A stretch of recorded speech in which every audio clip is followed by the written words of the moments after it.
She was zipping up her overnight bag like she'd done it 100 times before. No warning. No explanation. Just casually tossing in tank tops and sandals like it was totally normal to spring this crap on your husband at 6 in the evening. "Oh, by the way," Amanda said, not even glancing up. "Me and the girls are heading to Sedona for a retreat this weekend. Just got the invite." That was it. No, would you mind? No, let's talk about it. Just a damn announcement like I was her roommate, not her husband. I stared at her from the kitchen doorway. Another one? That's the third trip in, what, 2 months? She rolled her eyes like I'd asked her to solve algebra. "God, Kyle, it's not a big deal. It's 2 days. Don't start."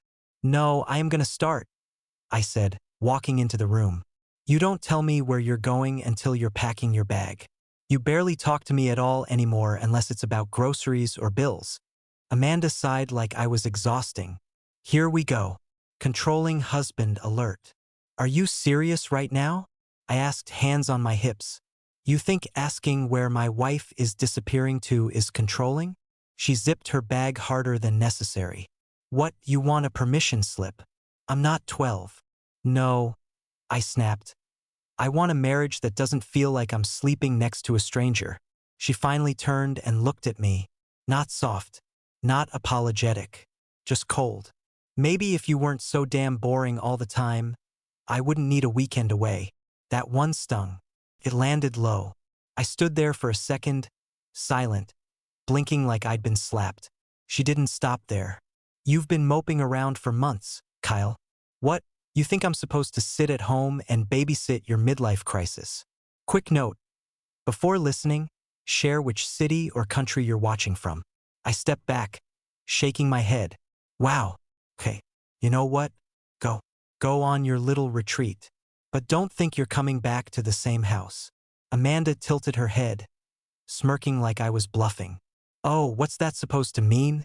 "It means," I said, opening the front door and holding it with one hand, "I'm done pretending this is normal." She slung her bag over her shoulder and brushed past me without another word. The door shut harder than I meant to, but I didn't open it again. I locked it.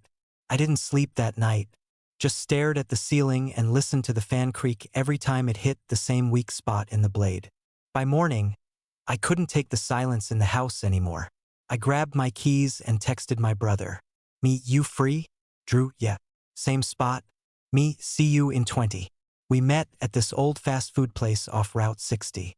One of those spots that still had sticky booths and faded ketchup bottles on the table.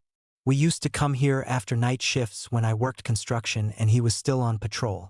The parking lot was mostly empty, just a couple of tired pickups and a minivan with one busted headlight. Drew was already at the booth when I walked in, sipping a black coffee and scrolling through his phone. Still had that cop posture, back straight, eyes scanning the room like he never really clocked out. I slid into the seat across from him. He looked up. "You look like hell. Didn't sleep." "Yeah, I got that." A waitress came by, called me Han, and dropped a menu I didn't even look at. I just ordered coffee. Drew waited a beat. "So, you want to tell me what's going on? Or should I start guessing?" I looked out the window. Sky was heavy, clouds thick and bruised. She left again. Another trip. Just packed and went. He gave a slow nod, didn't interrupt. "Just let me talk." "It's been building for a while," I said. "Little stuff at first. Taking her phone with her everywhere. Changing her passwords. Less talking. More sarcasm." "When'd it start?" I thought about that. Over a year ago, right around her birthday.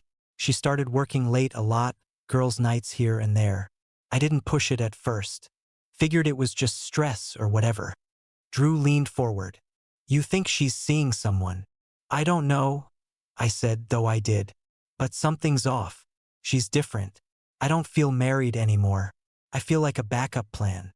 He took a breath and nodded once, slow and serious. "Want me to check it out?" I blinked. "What, like spy on her?" "Not spy," he said. "Just to verify." Quietly. "I know a guy at the resort she mentioned. I can book a room, keep eyes open. Nothing invasive. No drama. Just facts." Felt gross even thinking about it.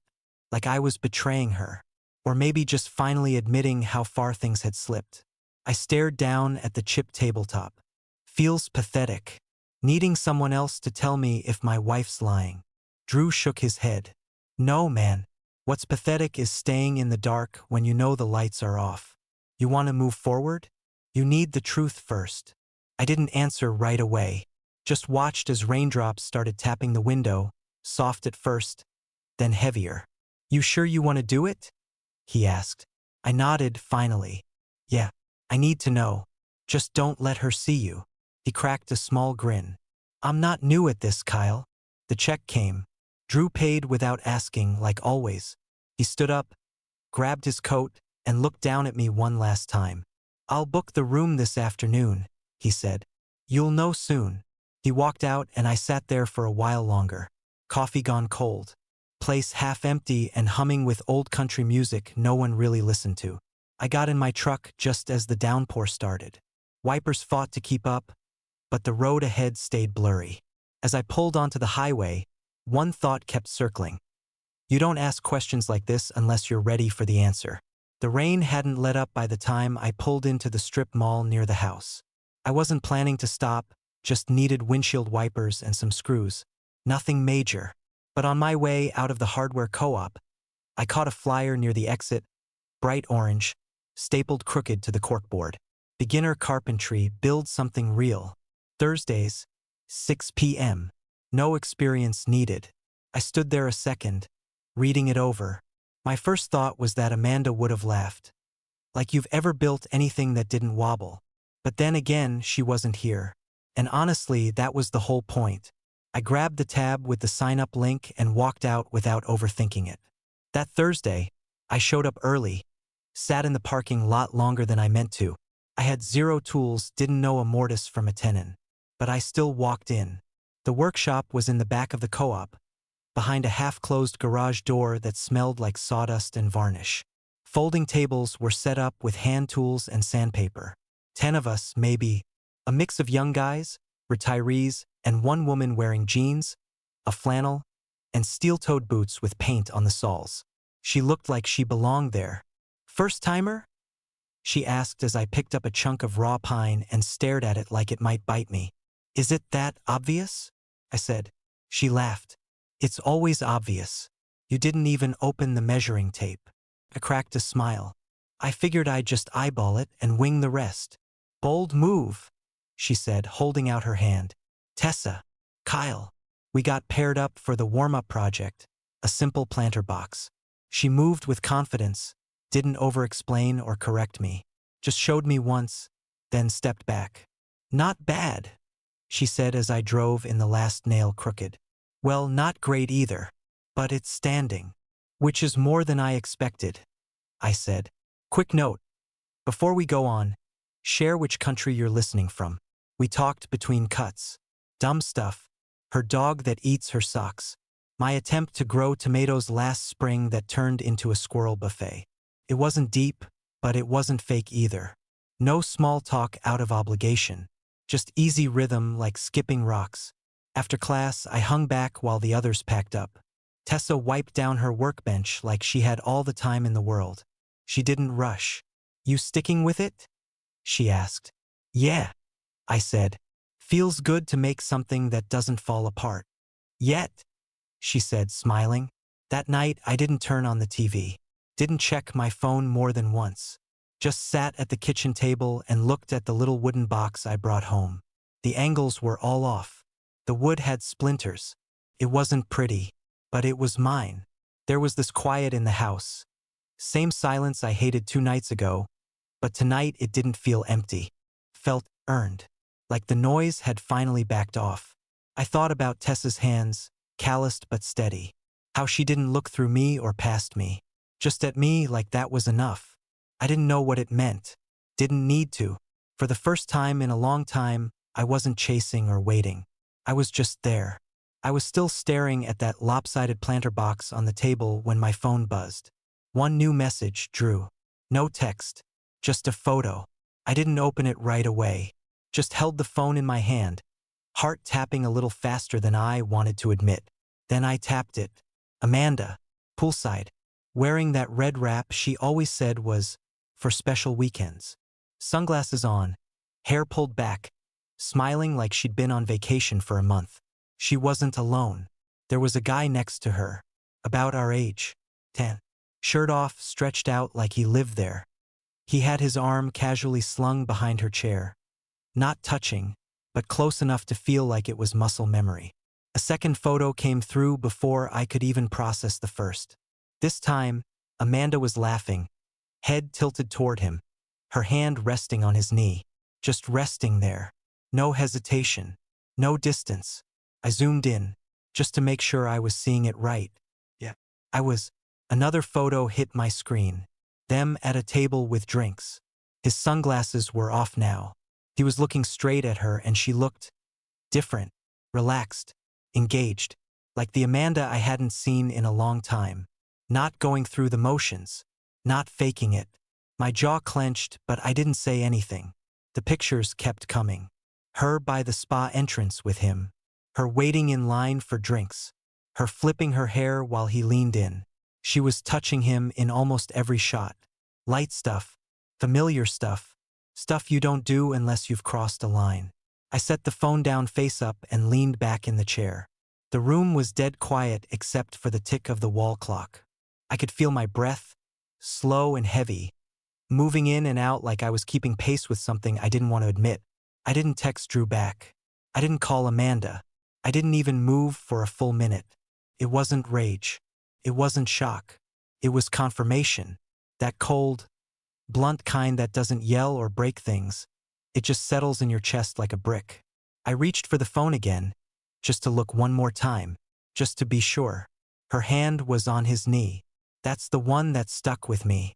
The casualness of it. The ownership. I stared at it until the screen dimmed out. Quick note. While you're listening, tell us which country you're watching from. I stood up, walked to the sink, ran the tap and filled a glass halfway. Drank it standing there, gripping the edge of the counter. The cold water didn't help. Nothing helped. This wasn't a misunderstanding. Wasn't a late-night text or a vague coworker story. This was her gone in every way that mattered. She wasn't even trying to hide it anymore. I walked back to the table and sat down again. The box I'd built was still there, lopsided and rough around the edges. But it was mine. At least it was real. I picked up the phone one last time and whispered it. Just once, quiet but out loud. I knew it. Not like a victory. Not like a punchline. Just a truth finally out in the open. Then I turned the phone face down and sat in that silence again. Let it sink in. Let it burn if it had to. Because now it was real. I didn't sleep much that night either. But the next morning, I still got up before the alarm. No plan. Just didn't want to lie in that bed staring at the ceiling again. I made eggs. Real ones, not cereal, and forced myself to eat at the table instead of in front of the TV. After that, I laced up a pair of sneakers I hadn't touched since before COVID and jogged around the block. It wasn't pretty. My lungs were on fire halfway through. But I finished it. That became the routine. Small things. Repeatable things. Stuff I could actually control. By Thursday, I was back at the co-op. New class. This time it was furniture assembly. Basic chairs and side tables. More precise than the planter box. Meant to last longer too. I didn't even check the list to see who'd be there. I didn't need to.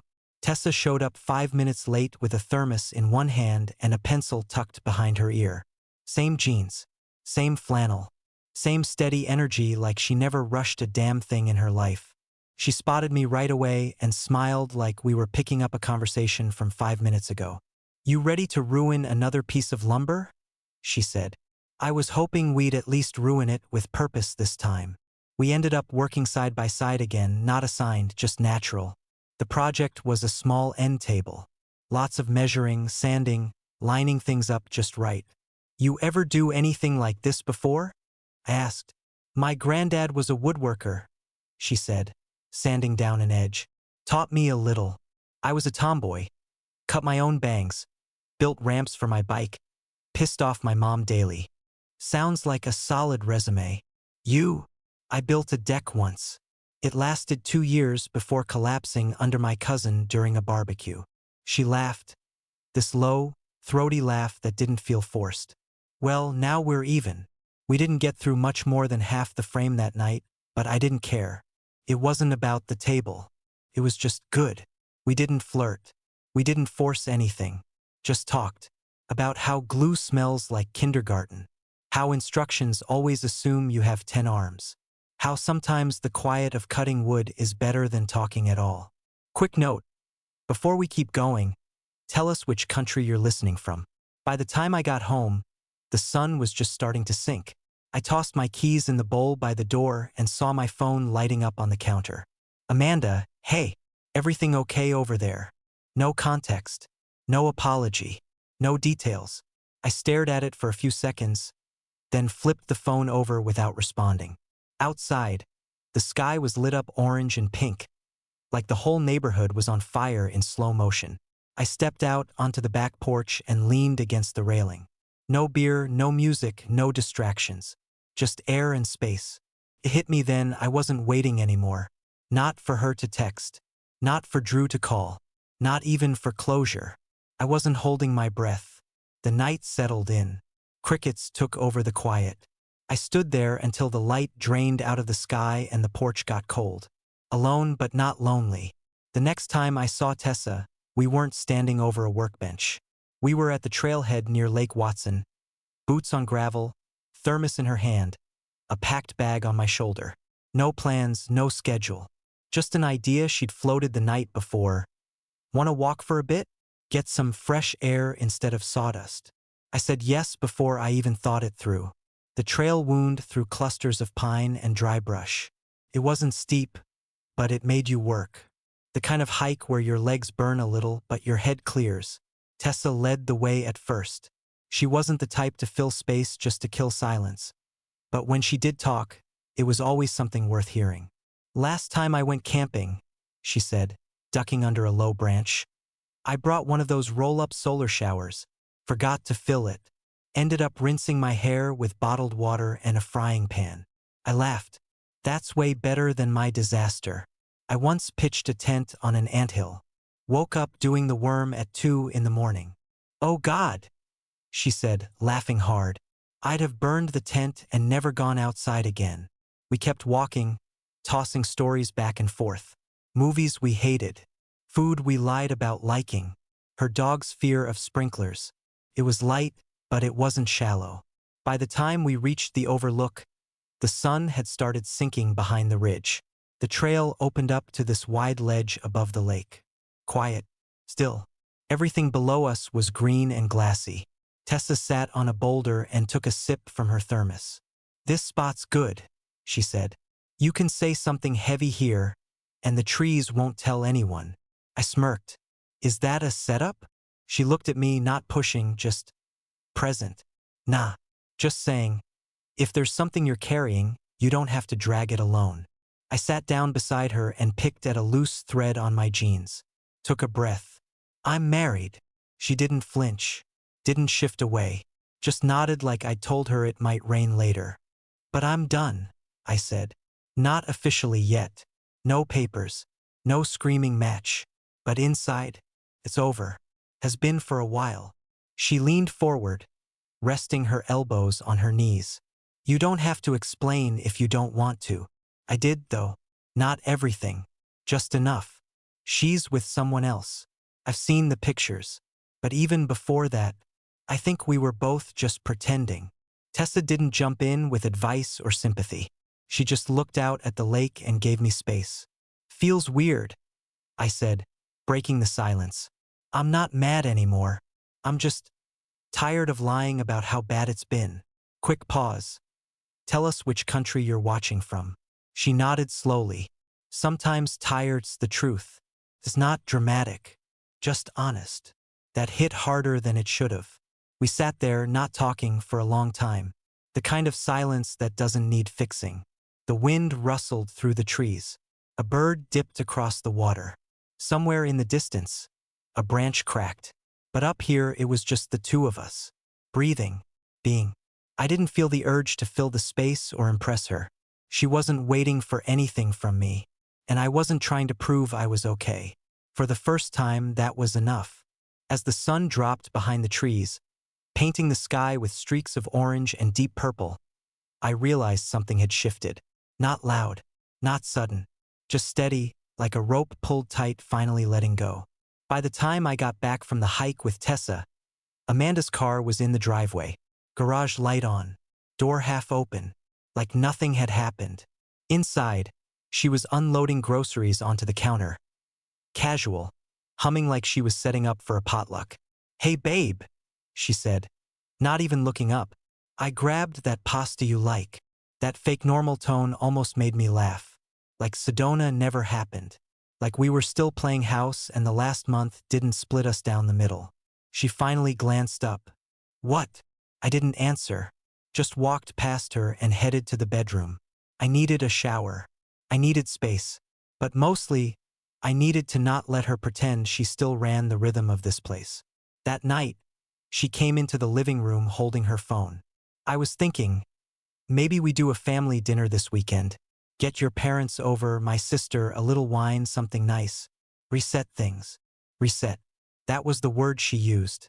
I looked up from the couch. Sure. Why not? Her eyes narrowed a second. She caught something in my tone, but didn't push it. Just smiled and walked away like she'd scored a win. Saturday night rolled around faster than I expected. Amanda went full hostess mode, white dishes, candles, even used cloth napkins. She wore this blue dress I hadn't seen in months. Looked good. Weaponized, but good. My parents arrived first. Dad brought wine. Mom complimented the house like she hadn't been there 100 times. Amanda's sister, Rachel, showed up with her boyfriend and one of those fake laugh stories she always told. Everyone ate like everything was fine. Amanda passed the bread, poured wine, laughed at every dumb comment like she was auditioning for a commercial. I played along. Didn't say much. Just watched. Through the salad, the lasagna, the second round of wine, I waited. Then dessert hit the table. Chocolate tart she didn't bake, but plated like she had. Cleared my throat. "Can I say something real quick?" The chatter dropped a notch. Amanda froze just slightly. I looked around. "Thanks for coming tonight." I know Amanda wanted this to feel like old times. My dad nodded. "Good food. Good company." I smiled a little. Right? So I figured, let's not fake it. Amanda blinked. "Excuse me?" I turned to her. "You've been seeing someone else. For a while. I've seen the photos." She went pale fast. "What the hell are you talking about?" "You." Poolside. Laughing. Your hand on his knee. I looked at Rachel. It wasn't subtle. The room went dead still. "Are you serious right now?" Amanda hissed. "At dinner." I stayed calm. "You brought everyone here to play happy wife. I'm just making sure they get the real show. Quick note before we go on. Drop a comment and tell us which country you're watching from." Rachel set her fork down. "Amanda." Amanda stood up, voice shaking. "You have no idea what you're talking about." "I do, actually. My brother saw you. Took the pictures himself." Mom's hand went to her mouth. My dad shifted in his seat, jaw locked. Amanda's face twisted, half rage, half caught. This is pathetic, Kyle. You're embarrassing yourself." I leaned back in my chair. "Tomorrow morning, I'm filing. Divorce. You don't have to come to the courthouse. Just answer your lawyer's calls. No yelling. No drama. Just fact." Amanda stared at me like I'd hit her. But I hadn't raised my voice. I hadn't thrown anything. That's what threw her off. "I thought we were fixing this," she said, barely audible. "You planned a dinner. That's not the same thing." The silence was so deep you could hear the wind through the kitchen window. I pushed my chair back, stood up. "Enjoy dessert." Then I walked out. Calm. Clear. Done. Outside, the air was cooler than expected. Crisp. Real. I didn't turn around to see if anyone followed me. They wouldn't. And even if they did, I wasn't the same guy they'd known at the start of that meal. I didn't go back inside after the dinner. I drove around for an hour, then crashed on the couch with a blanket and the window cracked. The air was cold, but it kept me grounded. I didn't hear a sound from the bedroom. The next morning, Amanda was already in the kitchen. Coffee made, hair curled. One of those old sweatshirts I used to like. She hadn't worn it in years. She smiled like nothing happened. Morning. I walked past her, grabbed my thermos, didn't say a word. She followed. Okay, look, I get that you're upset. But don't you think that little stunt at dinner was? I cut her off without looking up. It wasn't a stunt. That shut her up for a second. She tried again over lunch. Left photo albums open on the dining table. Our honeymoon, that trip to Colorado, Christmas at her parents' years ago. Like pictures could erase reality. She made my favorite chicken dish that night. The one with lemon and garlic that used to mean something. I ate a sandwich in the garage. Day 2. She came into the living room wearing the perfume I bought her on our 3rd anniversary. Walked past me twice like I'd notice. I did. I just didn't care. Can we just talk? She asked finally. Like actual adults? I looked at her. I talked. You lied. That's not the same thing. Quick break. While you're here, drop a comment with what country you're watching from. That afternoon, the doorbell rang. Legal envelope. Heavy paper. Drew had handled everything, efficient and clean. I dropped it on the table in front of her. Her face cracked for the first time. You really filed? I told you I would. You didn't even give me a chance. I laughed once, sharp. You had a chance. It was called marriage. She stood there, jaw clenched, hands gripping the envelope like she might rip it in half. Then came the explosion. You ungrateful, boring, emotionally dead son of a bitch. She grabbed the nearest thing, ceramic plate, and whipped it across the room. It hit the wall, exploded into pieces. I didn't move. You're just gonna walk away after all this? She screamed. Still calm. Still quiet. Yes. You think you're gonna find someone better than me? You're pathetic. I picked up my keys. She blocked the door. I gave you everything, she yelled. I looked her dead in the eye. No. You gave me just enough to keep me quiet. And now I'm done being quiet. She froze, chest heaving, eyes wide. I stepped around her, opened the door. Goodbye, Amanda. She didn't stop me, just stood there in the middle of the wreckage she made, shaking, still wearing the perfume like it mattered. I didn't even look back. I'd already found a listing guest house on the other side of town. 1 bedroom, detached, quiet street near the water. The owner was an older guy who didn't ask questions.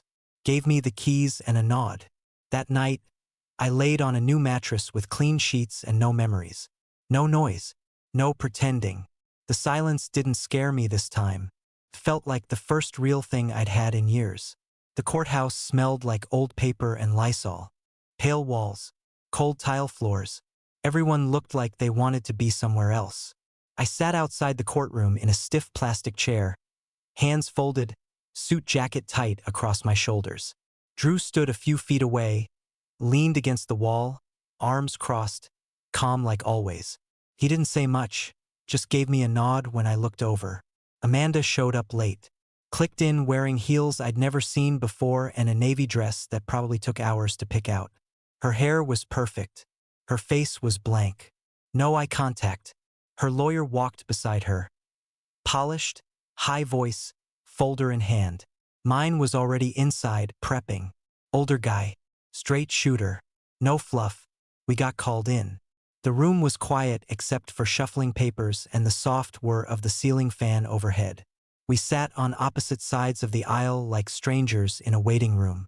Amanda's lawyer started first. Your Honor, Mrs. McCarthy would like the court to consider the emotional neglect she experienced over the last 18 months of the marriage. Her husband was detached, unresponsive, and showed no effort to preserve the relationship. She kept going. Calm, controlled, almost bored. He moved out without discussion. He refused reconciliation.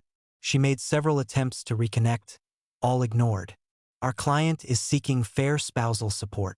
I stared straight ahead. Let her talk. Let Amanda nod silently beside her. Lips pressed together like she was made of marble. My lawyer stood.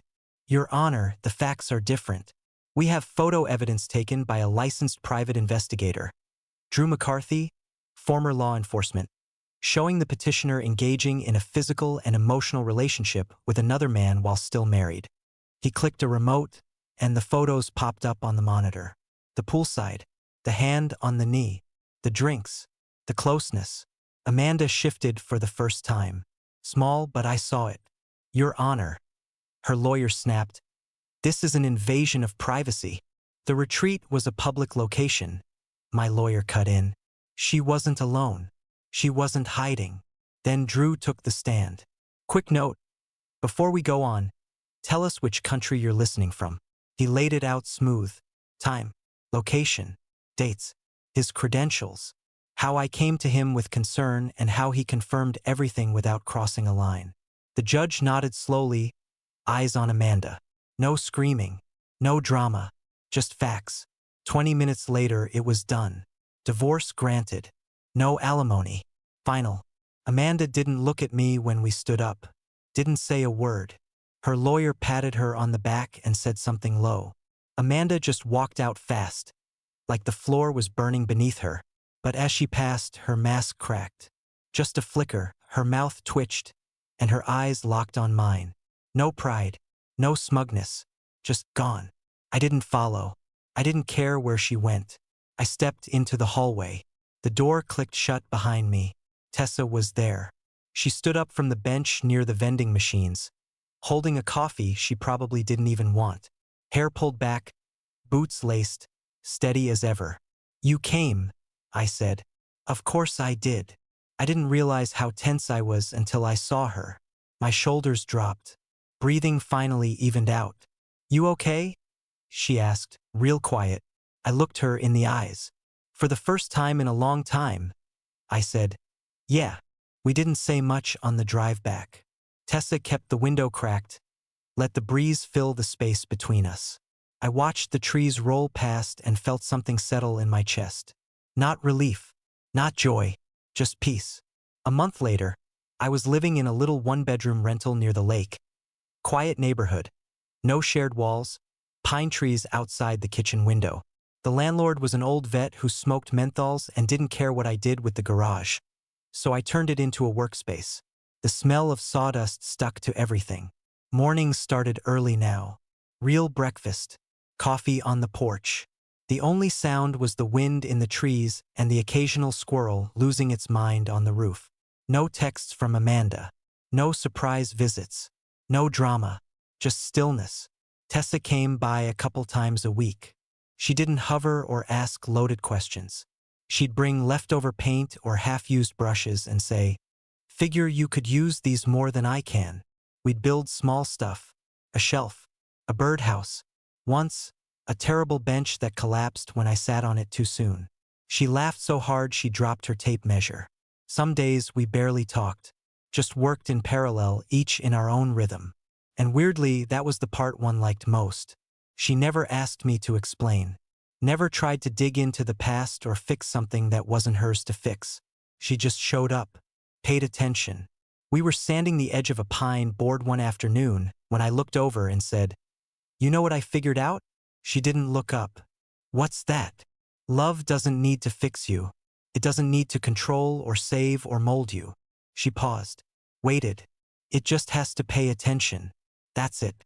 Not big gestures. Just quiet care. Tessa met my eyes and nodded once. Yeah, that sounds about right. Quick thing before we wrap up. Drop a comment with where you're watching from. Later that night, after she left, I sat out back with a cold drink and watched the sky go from gold to charcoal. Crickets were out. Porch light flickered once and stayed steady. I didn't miss Amanda, but more than that, I didn't miss the version of myself I used to be with her. That part was over.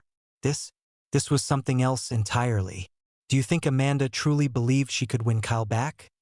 Or was it always about control? Drop your answer in the comments. And don't forget to like and subscribe for more stories like this.